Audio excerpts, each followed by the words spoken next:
está aqui novamente na CBF. Está aqui comigo, está aqui do meu lado, Paulo Vitor, técnico da seleção sub-15 do Brasil e que é o responsável pela primeira peneira na seleção. Está na seleção desde 2017, né, Paulo Vitor? E a gente vai conversar um pouquinho sobre o trabalho feito. Primeira coisa que a gente começa a se perguntar, né? A formação do jogador brasileiro. A gente vê aí um fato, né, dia a dia, que diminuem os campos de várzea, talvez diminua até a segurança para que um jogador possa passar o dia, jogador não, menino, né? Possa passar o dia jogando bola de maneira lúdica e começam a proliferar escolinhas. Tem diferença na formação daquele jogador que joga no campo meio grama, meio areia, meio terra, com um buraco aqui, com um gol distante, outro gol mais perto? Isso dá mais inventividade para o jogador brasileiro ou ele chega com vício? Ou como trabalhar o jogador que vem do terrão em contraponto com o jogador que já vem do sintético, que vem de uma escolinha, chega no clube e chega tão rápido, né, com uma idade tão pouca na seleção brasileira? Acho que esse é um dos grandes e principais desafios da formação atual, né? Aquela cultura da rua, nós não vamos conseguir tê-la mais hoje, né? Pelo crescimento urbano, pelo crescimento desordenado, nós não vamos ter mais a pedagogia da rua disponível e presente no nosso processo de formação.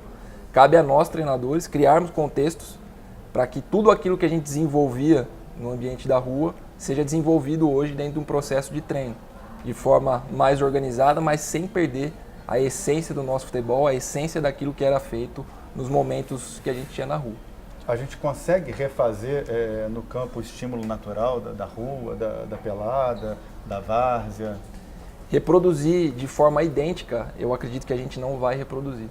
Mas nós podemos criar alguns contextos que favoreçam essa reprodução e esse desenvolvimento um pouco mais livre do jogador, principalmente nas idades menores, nas categorias inferiores.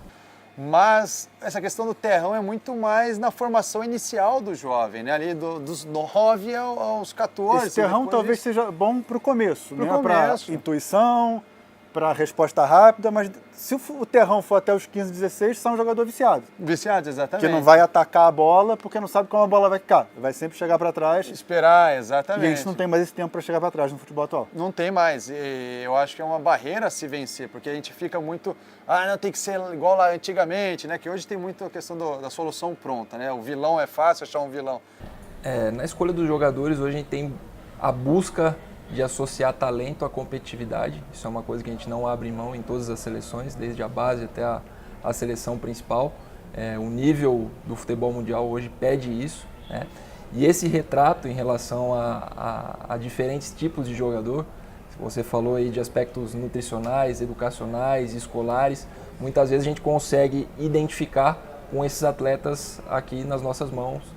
Quando estão presentes aqui conosco, a gente consegue diferenciar e identificar essas diferenças e a gente recebe atletas desses diferentes níveis. A formação chega no 17 e aí começa realmente a mirar para o profissional. Vocês, no 17, são clientes do 20?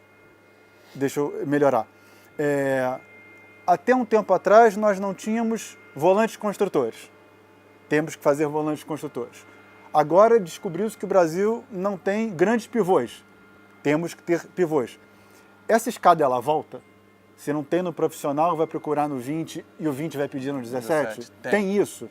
Tem. Eu acredito muito nisso. Acho que a categoria 17 ela é uma categoria muito chave da categoria de base.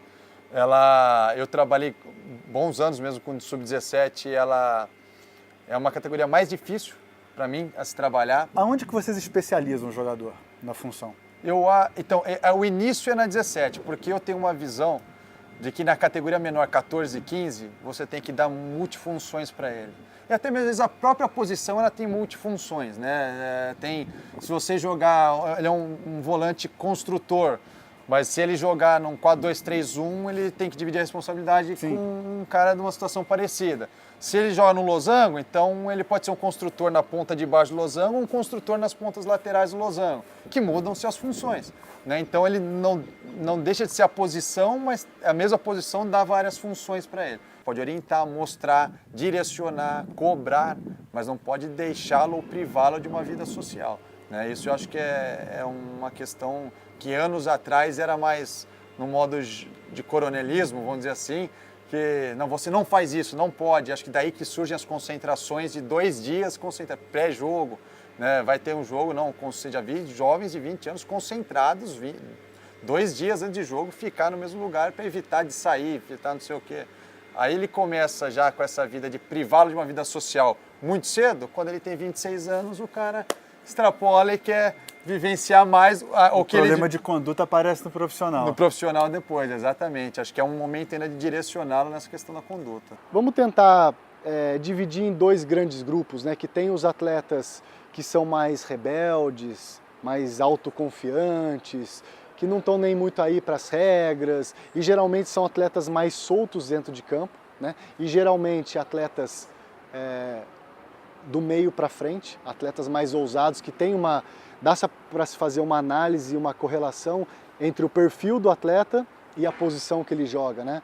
Então acredita-se que atacantes, meias mais ofensivos têm um pouco mais de um comportamento um pouco mais ousado, porque precisa ali uma desenvoltura, um pouco mais de rebeldia, um pouco mais de agressividade no sentido de irreverência, né? De dribles, de partir para cima, porque eles têm mais espaço para isso. Então, não sei se é o ovo ou a galinha que vem antes, mas não sei se é a personalidade deles que contribuiu para que eles atuassem nessa posição, ou se a própria posição que eles jogam permite a eles maior quantidade de erros, porque diferente de zagueiros e goleiros, que um erro pode resultar num gol, pode resultar numa derrota. Às vezes erra 3, mas se na quarta ele faz, tá tudo bem.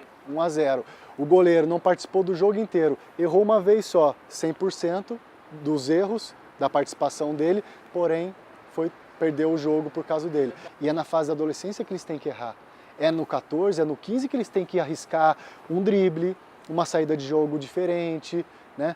Porque se eles ficarem a todo momento apenas fazendo o que o treinador quer de certo, eles não vão conseguir saber até onde vai os limites deles, se testarem e ampliar os recursos, não só técnico, táticos, físicos, mas também de comportamento. Então eu vejo esses 2 grandes grupos de intervenção, que é os atletas mais irreverentes, mais ousados, que muitas vezes a gente tem um pouco mais de dificuldade de trazer para a dedicação, para o esforço, para a concentração, isso, né? A gente tem que podar um pouquinho, tem que ajustar um pouco. E os que são mais comportados, responsáveis, que não dão trabalho nenhum pra gente, a gente precisa ser um pouco mais maloqueiro, sabe? Pô, erra um pouco, sabe? Não foda-se, sabe?